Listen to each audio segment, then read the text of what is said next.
che caldo fa, il sole brucia tutta la città e si aggiunge una follia, luglio e agosto mamma mia, che caldo fa, il mare chiama e non ti lascia qua, balliamo fino all'alba blu, con il ritmo che sale sempre più. Hello mga kabebe, andito tayo ngayon sa Missouri M3, isang fermata na lang or one stop na lang para malapit na tayo sa Duomo, pero bibilangin natin kung ilang tram ang dumaan dito. Ayan, ito ang trip ko ngayon na magbantay at magbilang ng tram na dumadaan dito sa Missouri. Super gandang place talaga kasi. At yung kahit tipong ang tagal-tagal mo na dito sa Italia ay namamangha ka pa rin sa mga nakikita mo sa sobrang gaganda ng mga building at mga trams at lahat ng mga makikita mo dito sa Italia. Sa palagay nyo, sa isang oras kung paghihintay dito, 1 hour and a half ata, something ganun. Nakailang tram kaya nabilang ko dito? Well, siyempre, nag-enjoy naman ako dito kapipilang habang hinihintay ko yung aking hinihintay. Basta may hinihintay ako. At yun na nga, sa kahihintay ko lahat ng ng klase ng sasakyan na dadaan dito sa Missouri ay nabidyohan ko na as in ang gaganda, pero nakakamangha pa rin talaga yung mga building kasi nag-enjoy ako panoorin at tingnan.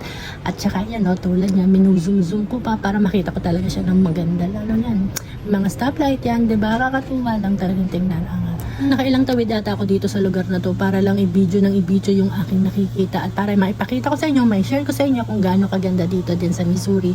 Bali malapit lang naman talaga sa Duomo. At ito nga, ayan, ang tinatawag nilang edicula, yung isang outlet, isang store na kung tawagin ay tindahan ng mga souvenir. At syempre, kumbaga, ang pinaka-point nito dito ay tindahan ng mga dyaryo at souvenir.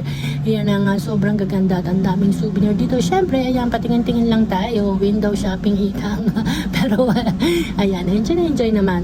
Pero with permission naman sa nagtitinda, sabi ko, pwede ko bang i-video, vlog ko lang ng konti-konti? Sabi, pwede kong i-vlog. At yan, paglabas ko na naman, ay binidyo ko na naman ang kalsada at ang mga patawid-tawid at ang mga tumatawid.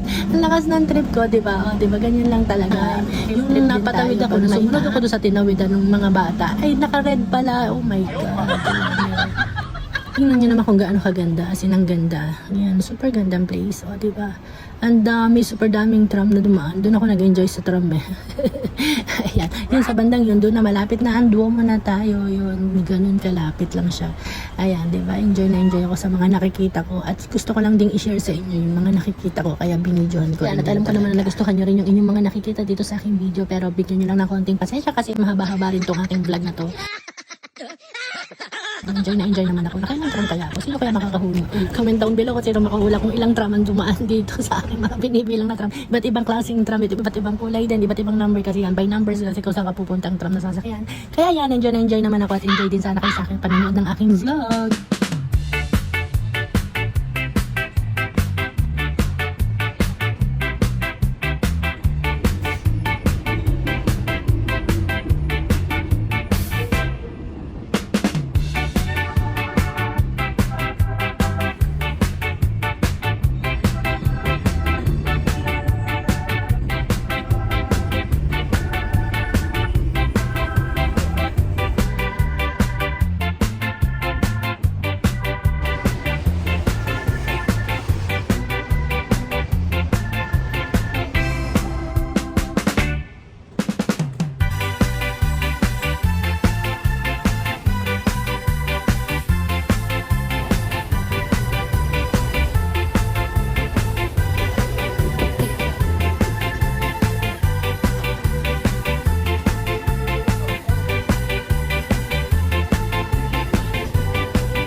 And finally, the long wait is over. Ito na nga, super sarap ng Crema Cafe. Ito, diba, look nyo. Diba, ang sarap sa tamang-tama sa mainit na panahon, ang Crema Cafe.